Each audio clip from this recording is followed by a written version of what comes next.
Hi all, അസ്സലാമു അലൈക്കും. Welcome back to Silna's kitchen. ഇന്നത്തെ റെസിപ്പി അരി കൊണ്ടുണ്ടാക്കിയ നല്ല ടേസ്റ്റി ആയിട്ടുള്ള ഒരു വെറൈറ്റി ആയിട്ടുള്ള ഒരു അടിപൊളി ബർഫി റെസിപ്പിയാണ്.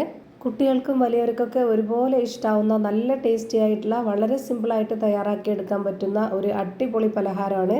അതുകൊണ്ട് തന്നെ നമ്മുടെ വീഡിയോ സ്കിപ്പ് ചെയ്യാതെ മുഴുവനായിട്ടും കണ്ടേക്കണേ. റെസിപ്പിയിലോട്ട് കിടക്കുന്നതിന് മുമ്പായി സിൽനാസ് കിച്ചൺ ചാനൽ ആദ്യമായിട്ട് കാണുന്നവരാണെങ്കിൽ പ്ലീസ് ഒന്ന് സബ്സ്ക്രൈബ് ചെയ്തേക്കണേ. ഒപ്പം തന്നെ ഈ വീഡിയോസ് നിങ്ങൾക്ക് ഇഷ്ടപ്പെടുകയാണെങ്കിൽ ഒരു ലൈക്ക് ചെയ്ത് ഷെയർ ചെയ്ത് സപ്പോർട്ട് ചെയ്യാനും മറക്കരുത്. ഇനി നമുക്ക് ഇതെങ്ങനെയാണ് തയ്യാറാക്കി നോക്കാം. ഇതിനായി ആദ്യം തന്നെ സ്റ്റവിലേക്ക് ഒരു പാൻ വെച്ച് കൊടുത്ത് ഫ്ലെയിം ഓൺ ആക്കിയതിന് ശേഷം ഇതിലേക്ക് 1 കപ്പ് അരി ഇട്ട് കൊടുക്കുന്നുണ്ട്. ഈ അരി നന്നായിട്ട് കഴുകിയെടുത്ത ശേഷം ഇതിൻ്റെ വെള്ളമെല്ലാം ഊറ്റിക്കളഞ്ഞിട്ടാണ് ഞാനിപ്പോൾ ഈ ഒരു പാനിലേക്ക് ഇട്ട് കൊടുത്തിട്ടുള്ളത്. 250 ml കപ്പിൻ്റെ അളവിൽ 1 കപ്പ് അരിയാണ്. ഈ ഒരു അളവനുസരിച്ചാണ് ഞാൻ ഇതിലേക്ക് ബാക്കിയുള്ള എല്ലാ ഇൻഗ്രീഡിയൻസിൻ്റെ അളവും പറയുന്നത്. അപ്പോൾ ആ ഒരു കണക്കനുസരിച്ച് നമ്മൾ എടുത്താലേ ഇത് പെർഫെക്റ്റ് ആയിട്ടും അതുപോലെ തന്നെ നല്ല ടേസ്റ്റി ആയിട്ടും കിട്ടുള്ളൂ. ഇതിപ്പോൾ ഞാൻ ഒരു മീഡിയം ഫ്ലെയിമിൽ ഇട്ട് കൊടുത്തിട്ട് നന്നായിട്ട് വറുത്തെടുക്കുന്നുണ്ട്. ഇതിലേക്കിനി ഈ ഒരു പലഹാരത്തിന് നല്ലൊരു മണത്തിന് വേണ്ടി ഒരു 2 ഏലക്ക കൂടെ ഇട്ട് കൊടുക്കാം. ഇനി ഇതിൻ്റെ കളറൊക്കെ ചേഞ്ചായി അരി നന്നായിട്ടൊന്ന് മൂത്ത് വരണം.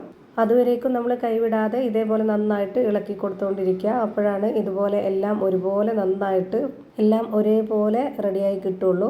ഇപ്പോൾ ഇതാണ് ഇതിൻ്റെ കറക്റ്റ് ആയിട്ടുള്ള പരുവം. ഈ ഒരു സമയമാകുമ്പോൾ നമുക്കിത് ലോ ഫ്ലെയിമിൽ ഇട്ട് കൊടുത്തിട്ട് വേറൊരു പാത്രത്തിലേക്ക് മാറ്റാം. എന്നിട്ട് ഇതേ പാനിൽ തന്നെ 250 ml കപ്പിൻ്റെ അളവിൽ ഒരു 1/4 കപ്പ് കപ്പലണ്ടി ഇട്ട് കൊടുക്കാം. വറുത്ത കപ്പലണ്ടിയാണ്, അതുകൊണ്ട് ഇനി ഇതൊരുപാട് നേരിട്ട് വറുത്തെടുക്കേണ്ട ആവശ്യമില്ല. ചെറുതായിട്ടൊന്ന് ചൂടായി കിട്ടിയാൽ മതി. ഇത് നമുക്ക് പൊടിച്ചെടുക്കാനുള്ളതാണ്. അപ്പോൾ ഒരു മീഡിയം ഫ്ലെയിമിൽ ഇട്ട് കൊടുത്തിട്ട് ഇതും നന്നായിട്ട് ഞാനൊന്ന് ചൂടാക്കി എടുത്തിട്ടുണ്ട്. ഇനി നമുക്കിതിൻ്റെ ഫ്ലെയിം ഓഫ് ചെയ്ത് കൊടുക്കാം. ഇനി നമുക്കൊരു മിക്സിയുടെ ജാർ എടുത്തിട്ട് അതിലേക്ക് ചൂടാറിയതിന് ശേഷം ആ ഒരു വറുത്തെടുത്തിട്ടുള്ള അരി മുഴുവനായിട്ടും ഇതിലേക്ക് ഇട്ട് കൊടുത്തിട്ട് നല്ല പോലെ ഇതൊന്ന് പൊടിച്ചെടുക്കണം. ചൂടാറിയതിന് ശേഷം മാത്രമേ നമ്മളിത് പൊടിച്ചെടുക്കാൻ പാടുള്ളൂ. ഇപ്പോൾ നല്ല പോലെ ഞാൻ പൊടിച്ചെടുത്ത് ഒരു പാത്രത്തിലേക്ക് ഇട്ട് കൊടുത്തിട്ടുണ്ട്. ഇനി നമുക്ക് അടുത്തതായിട്ട് കപ്പലണ്ടിയാണ് പൊടിച്ചെടുക്കാനുള്ളത്. അതിനായിട്ട് ഞാനിവിടെ വീണ്ടും മിക്സിയുടെ ജാറ് വെച്ച് കൊടുത്തിട്ട് അതിലേക്ക് മുഴുവൻ കപ്പലണ്ടിയും ഇട്ട് കൊടുത്തിട്ടുണ്ട്. ഇതും കൂടെ നന്നായിട്ട് പൊടിച്ചെടുത്തിട്ട് ഈ ഒരു അരിയുടെ കൂടെ ഇട്ട് കൊടുക്കാം. ഇപ്പോൾ ഇത് രണ്ടും നന്നായിട്ട് പൊടിച്ച് ഒരു പാത്രത്തിലേക്ക് മാറ്റിയിട്ടുണ്ട്. ഇനി നമുക്ക് അടുത്തതായിട്ട് ഒരു പാൻ സ്റ്റൗവിലേക്ക് വെച്ച് കൊടുക്കാം. ഫ്ലെയിം ഓണാക്കി കൊടുക്കണ്ട. ഇപ്പോൾ തന്നെ ഈ ഒരു പൊടി മുഴുവനായിട്ടും ഇതിലേക്ക് ഇട്ട് കൊടുത്ത ശേഷം ഇനി ഇതിലേക്ക് ഇട്ട് കൊടുക്കേണ്ടത് 1/4 കപ്പ് അളവിൽ 1 കപ്പ് നിറയെ പാൽപ്പൊടിയാണ്. ഈ ഒരു അളവിൽ തന്നെ പാൽപ്പൊടി എടുക്കാൻ നോക്കുക, എന്നാലേ നല്ല ടേസ്റ്റ് കിട്ടുള്ളൂ. ഇനി ഇതിലേക്ക് ഒരു നുള്ള് ഉപ്പിട്ട് കൊടുക്കുന്നുണ്ട്. ഇതിലെ മധുരത്തിനെ ഒന്ന് ബാലൻസ് ചെയ്യാനായിട്ടുള്ള ഉപ്പാണ് ഇട്ട് കൊടുത്തിട്ടുള്ളത്. പിന്നെ ഇതിലേക്ക് 250 ml കപ്പിൻ്റെ അളവിൽ 1 കപ്പ് വെള്ളത്തിൽ 200 ഗ്രാം ശർക്കര ഉരുക്കി എടുത്തിട്ടുള്ളതാണ് ഒഴിച്ചു കൊടുക്കുന്നത്. ആ ഒരു കപ്പ് അളവിൽ തന്നെ 1 കപ്പ് വെള്ളവും കൂടെ ഇതിലേക്ക് ഒഴിച്ചു കൊടുക്കുന്നുണ്ട്. ഇപ്പോൾ ഞാൻ ഒഴിച്ചു കൊടുത്ത് ഈ ഒരു വെള്ളത്തിന് പകരം നിങ്ങൾക്ക് പാൽ ഒഴിച്ചു കൊടുക്കണമെന്നുണ്ടെങ്കിൽ അങ്ങനെ ഒഴിച്ചു കൊടുക്കാം, കുഴപ്പമൊന്നുമില്ല. ഇനി ഇത് നല്ലപോലെ ഒന്ന് ഇളക്കി യോജിപ്പിച്ചെടുക്കാം. കട്ടകളൊന്നുമില്ലാതെ നല്ലപോലെ കിട്ടാനായിട്ട് ഞാൻ ഇതുപോലെ ഒരു വിസ്ക് വെച്ചിട്ടാണ് ഇളക്കി കൊടുക്കുന്നത്. വിസ്ക് വെച്ചിട്ട് ഇളക്കി കൊടുക്കുമ്പോൾ ഈ ഒരു പാനിൽ സ്ക്രാച്ച് വീഴാതെ നോക്കണം. നോൺ സ്റ്റിക്കിൻ്റെ പാൻ ആയതുകൊണ്ട് ഇതിൻ്റെ ആ ഒരു പാനിൽ തട്ടാതെ ഈ മുകളിലുള്ള ഈ ഒരു മിക്സിൽ മാത്രം ഇട്ടിട്ട് ഇതുപോലെ ഒന്ന് ഇളക്കി കൊടുത്താൽ മതി. ഇപ്പോൾ നന്നായിട്ട് കട്ടകളൊന്നും ഇല്ലാതെ ഇളക്കി എടുത്തിട്ടുണ്ട്. ഇനി ഇതിലേക്ക് വേണ്ടത് ചിരകിയ തേങ്ങയാണ്. അതൊന്ന് മിക്സിയുടെ ജാറിലേക്ക് ഇട്ടൊന്ന് ക്രഷ് ചെയ്തെടുത്തിട്ടുണ്ട്. 1/2 കപ്പ് അളവിലുള്ള തേങ്ങയാണ് ഞാൻ ഇതിലേക്ക് ഇട്ട് കൊടുത്തിട്ടുള്ളത്. ഇനി ഞാനിതിലേക്ക് ഇതുപോലൊരു പീസ് ബട്ടറാണ് ഇട്ട് കൊടുക്കുന്നത്.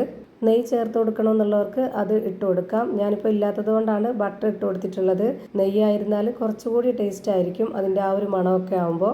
ഇനി ഇതിലേക്ക് 1/2 കപ്പ് അളവിലുള്ള വെള്ളവും കൂടെ ഒഴിച്ചു കൊടുത്തതിന് ശേഷം ഇത് നന്നായിട്ടൊന്ന് ഇളക്കി യോജിപ്പിച്ച് കൊടുക്കുന്നുണ്ട്. ഇനി നമുക്കിതിൻ്റെ ഫ്ലെയിം ഓഫ് ചെയ്ത് കൊടുക്കാം. അപ്പോൾ ആ ഒരു ചൂട് തട്ടുമ്പോൾ ഈ ബട്ടറൊക്കെ നന്നായിട്ട് ഉരുകി വന്നോളും. ഫ്ലെയിം ഓണാക്കിയതിന് ശേഷം കൈവിടാതെ ഇതുപോലെ നന്നായിട്ട് ഇളക്കി കൊടുത്തുകൊണ്ടിരിക്കണം. ഒരു മീഡിയം ഫ്ലെയിമിലാണ് ഞാനിപ്പോൾ ഇട്ട് വെച്ച് കൊടുത്തിട്ടുള്ളത്. ഇനി ഇതിൻ്റെ വെള്ളമെല്ലാം വറ്റി ഡ്രൈ ആയി ഇതുപോലെ പാനിൽ നിന്ന് വിട്ടുവരുന്ന ആ ഒരു പരുവാകുമ്പോൾ നമുക്ക് ഇതിൻ്റെ ഫ്ലെയിം ഓഫ് ചെയ്ത് കൊടുക്കാം. വളരെ പെട്ടെന്ന് തന്നെ റെഡിയായി കിട്ടും, ഒരുപാട് സമയമൊന്നുമില്ല. ഇതാണിപ്പോൾ ഇതിൻ്റെ കറക്റ്റായിട്ടുള്ള പരുവം. ഇനി നമുക്കിതിൻ്റെ ഫ്ലെയിം ഓഫ് ചെയ്ത് കൊടുക്കാം. ഇനി നമുക്ക് ഒരു ട്രേയിലേക്കോ അല്ലാന്നുണ്ടെങ്കിൽ ഇതുപോലെ ചോറ് കഴിക്കുന്ന സ്റ്റീലിൻ്റെ പാത്രത്തിലേക്കോ നമുക്കിതൊന്ന് മാറ്റണം. ഞാനിപ്പോൾ ഈ ഒരു പാത്രത്തിൽ നന്നായിട്ട് ഓയിലൊന്ന് സ്പ്രെഡ് ചെയ്ത് കൊടുത്തിട്ടുണ്ട്. എന്നിട്ടാണ് ഇത് മുഴുവനായിട്ടും ഇട്ട് കൊടുക്കുന്നത്. ആ ഒരു ചൂടോടെ തന്നെ നമ്മൾ ഇതിലേക്ക് ഇട്ട് കൊടുത്തിട്ട് നന്നായിട്ടൊന്ന് പ്രസ് ചെയ്ത് കൊടുക്കുക. അപ്പോൾ നമുക്ക് ചൂടാറിയതിന് ശേഷം നമ്മുടെ ഇഷ്ടത്തിനനുസരിച്ച് കട്ട് ചെയ്ത് കഴിക്കാൻ പറ്റും. ഇതുപോലെ കട്ട് ചെയ്ത് തന്നെ കഴിക്കണമെന്നൊന്നുമില്ല. ഞാൻ വീഡിയോയിൽ കാണാനൊരു ഭംഗിക്ക് വേണ്ടിയിട്ട് മാത്രമാണ് ഈ ഒരു രീതിയിലൊക്കെ ചെയ്തിട്ടെടുക്കുന്നത്. ഇത് നമ്മൾ ഉണ്ടാക്കിയെടുത്ത ഉടനെ തന്നെ നമുക്ക് കൈ കൊണ്ട് ഒന്ന് ബോൾസ് ആക്കിയിട്ടെടുത്തിട്ടോ അല്ലെങ്കിൽ നമുക്ക് ഇഷ്ടമുള്ള ഏതെങ്കിലും ഷേപ്പിൽ റെഡിയാക്കി എടുത്തോ കഴിക്കാവുന്നതാണ്. ഞാനിപ്പോൾ ഇതുപോലെ നന്നായിട്ട് ഷേപ്പാക്കി എടുത്തതിന് ശേഷം പിന്നെ ഞാനിതൊരു വേറെ പാത്രത്തിലേക്ക് മാറ്റിയിട്ടുണ്ട്. ഇനി നമുക്ക് ഇഷ്ടമുള്ള ഷേപ്പിൽ ആകൃതിയിലൊക്കെ ഇത് കട്ട് ചെയ്ത് കഴിക്കാവുന്നതാണ്. അപ്പോൾ ഭയങ്കര ടേസ്റ്റി ആയിട്ടുള്ള ഒരു അടിപൊളിയായിട്ടുള്ള അരി കൊണ്ടുണ്ടാക്കിയ ഒരു ബർഫി റെഡിയായി കിട്ടിയിട്ടുണ്ട്. എല്ലാവർക്കും ഇഷ്ടാവുന്ന ഒരു അടിപൊളി സ്വീറ്റാണ്. അപ്പോൾ ഇത്രയേ ഉള്ളൂ ഇന്നത്തെ വീഡിയോ ഇഷ്ടമായാൽ ലൈക്ക് ചെയ്യാനും കമൻറ്റ് ചെയ്യാനും ഷെയർ ചെയ്യാനും മറക്കരുത്. അതുപോലെ തന്നെ ഞാനിടുന്ന പുതിയ വീഡിയോസ് നോട്ടിഫിക്കേഷനായിട്ട് കിട്ടുന്നതിന് വേണ്ടി സബ്സ്ക്രൈബ് ചെയ്ത് ബെല്ലൈക്കൺ അമർത്തി അതിൽ ഓൾ എന്ന ഓപ്ഷൻ എനേബിൾ ചെയ്ത് കൊടുക്കാനും മറക്കരുത്. പുതിയൊരു വീഡിയോയുമായി വീണ്ടും വരും. Thank you for watching.